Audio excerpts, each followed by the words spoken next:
नमस्कार, मैं हूं अशोक नायडू और आप देख रहे हैं एबीपी न्यूज़। आज हम आपको ऐसे खास मेहमान से मिलाने जाएंगे जो छत्तीसगढ़ के युवाओं के लिए एक आइडल बन चुके हैं और अपने काबिलियत पे सिर्फ छत्तीसगढ़ में ही नहीं, अब पूरे देश में भी नाम कमा चुके हैं। मैम, बहुत बहुत स्वागत है आपका एबीपी न्यूज़ में। Thank you so much. Ma'am, आपसे जानना चाहेंगे सबसे पहले कि आपने किस तरह से यूपीएससी की तैयारी की, और सबसे बड़ी बात है कि आईपीएस बनने का एक क्या सपना देखा था? मैंने यूपीएससी की तैयारी मोस्टली सेल्फ प्रिपरेशन से ही की। मैं दुर्ग ज़िले से हूँ, तो आधी तैयारी मेरी दुर्ग से ही हुई और प्रारंभिक कुछ समय के लिए मैं दिल्ली में जाकर के मैंने कोचिंग ली थी। उसके बाद सेल्फ प्रिपरेशन ही किया और उस दौरान जब हम तैयारी करते हैं तो काफ़ी सारे ब्यूरोक्रेट्स और अच्छे लोग ऐसे होते हैं भारत में जिनको देखकर हमें भी प्रेरणा मिलती है, तो उनसे प्रेरणा लेकर के बस आगे बढ़े। जी, आप छत्तीसगढ़ की पहली महिला आईपीएस ऑफिसर हैं।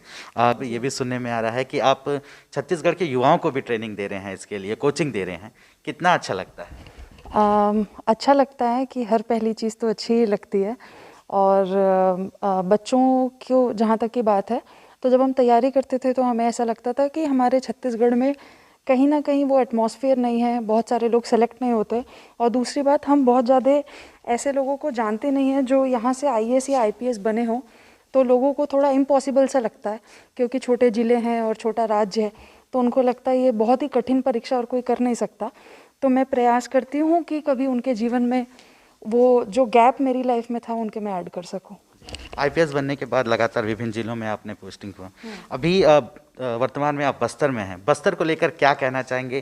किस तरह बस्तर के बारे में आपने सुना था? क्योंकि देश दुनिया में हमेशा बस्तर नक्सल प्रभावित क्षेत्र के नाम से जाना जाता है, लेकिन आपके मन में क्या था बस्तर के लिए, ये जानना चाहेंगे। क्योंकि मैं मूलतः छत्तीसगढ़ से हूँ, तो छत्तीसगढ़ में रहने वाला हर एक व्यक्ति बस्तर से बहुत प्रेम करता है, तो मेरा भी प्रेम था और मैं हमेशा ऐसा मानती हूँ कि मेरा सौभाग्य है कि मुझे बस्तर में आकर के अपना सेवा देने का मौका मिला, क्योंकि बस्तर किसी भी चेयर, किसी भी इंसान, सब कुछ से बड़ा है और हमारे लिए गर्व की बात है कि हमें बस्तर में आके नक्सल ऑपरेशंस में प्रभार दिया गया और इसके लिए मैं अपने सीनियर्स और बाकी सबका जिन्होंने मुझ पर एक फेथ जताया उसके लिए धन्यवाद देना चाहूँगी। आप अभी नक्सल ऑपरेशन में बाकायदा जा रहे हैं बतौर एडिशनल एसपी। किस तरह की आपको जब आप ऑपरेशन में जाते हैं किस तरह का सोच रहता है और क्या है मतलब नक्सलवाद को लेके आपके? जी, दो बातें आपने पूछी है। रही बात सोच की, तो सोच तो यही होती है कि जिनको पकड़ने जा रहे हैं उनको पकड़ सकें और हमेशा मन में तो सफलता की ही आस होती है कि हम जिस ऑपरेशन के लिए जा रहे हैं उसमें सफल हों और सकुशल हमारे सारे जवान वापस लौट सकें। यही सबसे मूलभूत चीज़ हमारे दिमाग में होती है। और नक्सलवाद को लेकर के मुझे ऐसा लगता है कि काफ़ी ज़्यादा भ्रांतियाँ और भ्रम फैलाए गए हमारे भोले ट्राइबल्स में, तो कहीं ना कहीं वो धीरे धीरे दूर हो रहा है। आने वाले समय में हम इसे संपूर्ण रूप से ख़त्म देखेंगे। इसके अलावा आपसे जानना चाहेंगे कि बॉलीवुड एक्ट्रेस ने रवीना टंडन ने भी ट्वीट के माध्यम से आपकी तारीफ़ की है। ये कितना अच्छा लगता है कि जब आप काम करते हैं और आपके काम के प्रति कोई तारीफ़ करता है तो किस तरह का महसूस होता है? सबसे पहले तो मतलब उन्होंने तारीफ़ की तो बहुत बड़ी बात है, धन्यवाद, थैंक यू। लेकिन जब अपने आसपास वाले और जिन लोगों की हम सेवा करते हैं, जब वो उस चीज़ से ज़्यादा प्रभावित होते हैं, प्रेरित होते हैं और उस चीज़ की प्रशंसा करते हैं तो मुझे ज़्यादा अच्छा लगता है। जी, आपसे जानना चाहेंगे कि छत्तीसगढ़ के युवाओं के लिए आप आइडल हैं। आप किसे अपना आइडल मानते हैं? बहुत सारे पुलिस विभाग में ऐसे अधिकारी हैं जिन्हें मैं अपना आइडल मानती हूँ, जैसे अजीत डोभाल सर हैं, विजय कुमार सर हैं और हमारी किरण बेदी मैम हैं, उनको मैं बहुत ज़्यादा इंस्पायर्ड हूँ उनसे।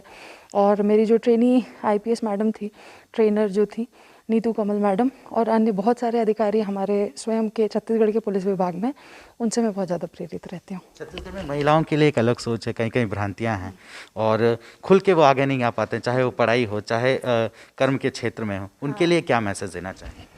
मैं बस उनसे यही कहना चाहूँगी जो मैं हमेशा कहती हूँ कि आप अपने आप पे भरोसा रखिए। यदि आप अपने आप पे भरोसा नहीं करेंगे तो कोई भी आप पे भरोसा नहीं कर पाएगा और अपने सपनों को जीना सीखिए, आवाज़ उठाइए। शुरू में आपको बहुत तकलीफ़ें होंगी क्योंकि लोग आपके साथ नहीं आएंगे, हो सकता है आपका परिवार भी आपका साथ ना दे, लेकिन वही स्टेज है जब आपको अपने लिए खड़े होना है।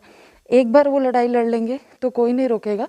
अपने सपनों पे भरोसा रखिए और कड़ी मेहनत कीजिए, क्योंकि उसका कोई दूसरा सब्स्टिट्यूट नहीं होता मेहनत का। जी। एक आखिरी सवाल कि आप हर रविवार को ऐसे में सुनने आया है कि बच्चों को कोचिंग देते हैं, किस तरह से ये कोचिंग देते हैं और लगभग कितने बच्चे जुड़ते हैं, और क्या आप आगे भी टारगेट बनाएं कि ज़्यादा से ज़्यादा बच्चों को जोड़ सकें? ये प्रयास जो था, ये मैंने रायपुर में शुरू किया था जब मैं CSP आज़ाद चौक के तौर पर थी।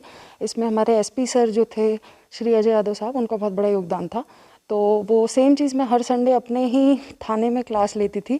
उसके 2 बातें थी कि एक तो लोग थाने से इतना दूर ना रहें, उनको ये पता हो कि पुलिस वाले जो उनके पास भी दिल है, तो वो थाने के अंदर जाते थे, वहीं से कुर्सी बेंच सब कुछ लेकर के आते थे, बैठते थे।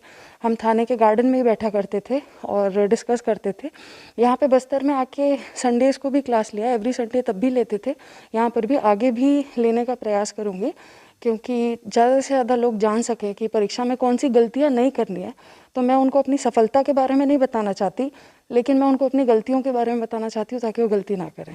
एक सवाल आपसे कि खास करके बस्तर में कुछ महिलाएं ऐसे हैं जो रास्ता भटक कर बंदूक उठा लिए हैं और उन्हें शिक्षा नहीं मिल पाता है, तो उन लोगों के क्या संदेश देंगे जो इसमें शामिल हो चुके हैं? क्या वो भी सरकार की मुख्य धारा से जुड़ के आपकी तरह आने के बाद एक अच्छे पोस्ट पे भी आ सकते हैं? अभी जैसे हम देख रहे हैं तो सरकार बहुमुखी उनको ऑप्शंस दे रही हैं कि या तो वो अपना खुद का सेल्फ हेल्प ग्रुप स्टार्ट कर सकते हैं या किसी योजना से जुड़ सकते हैं। और यदि वो बंदूक उठाना चाह रही है हमारी बहनें, तो मैं उन्हें आमंत्रित करूंगी कि हमारे साथ आएँ और हमारे साथ में बंदूक उठाएं और साथ में चलें। परंतु ऐसी इतनी सारी चीज़ें जिसमें वो आ सकते हैं, मुख्य धारा में जुड़ सकते हैं और अपनी आने वाली पीढ़ी को एक अच्छा भविष्य दे सकते हैं। जी। चाहते हैं कि यहाँ के जो बस्तर के खास करके जो अंदरूनी क्षेत्र में महिलाएं हैं जो रास्ता भटक कर नक्सलियों में शामिल हो गए, उनके लिए एक अपील किए हैं कि अगर वो मुख्य धारा से जुड़ते हैं तो निश्चित तौर पे वो भी अच्छी शिक्षा ग्रहण कर उनकी तरह IPS बन सकते हैं और देश के लिए बंदूक उठा सकते हैं। Ashok Naidu, ABP news, Bastar.